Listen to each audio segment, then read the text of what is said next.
तीन लड़कों ने आपस में शर्त लगाई थी कि जो परीक्षा में सबसे ज्यादा नंबर लाएगा उसे ही स्कूल की सबसे खूबसूरत लड़की से इजहार मोहब्बत करना पड़ेगा। बदकिस्मती से जैक हार गया, इसलिए जैक ने एन से अपने दिल की बात कह दी। उसे पक्का यकीन था कि वह उसे मना कर देगी, लेकिन हैरानी की बात यह हुई कि एन ने तुरंत हाँ कह दी, और उससे भी ज्यादा चौंकाने वाली बात यह कि उसी दिन वह जैक को अपने घर भी ले गई। जैक यकीन ही नहीं कर पा रहा था कि इजहार किए हुए 2 घंटे भी नहीं हुए और एन अब बिस्तर तक की बात कर रही है।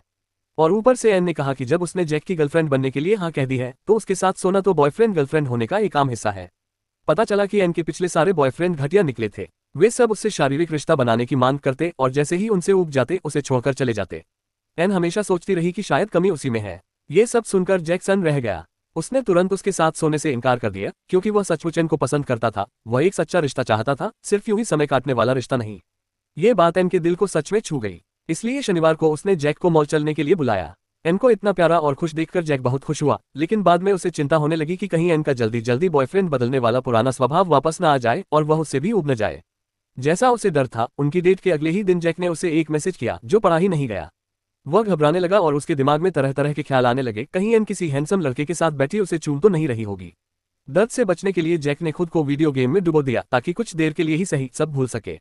सोमवार को जैसे ही जैक स्कूल पहुंचा, उसने देखा कि एन चारों तरफ हैंडसम लड़कों से घिरी हंस हंसकर बातें कर रही है।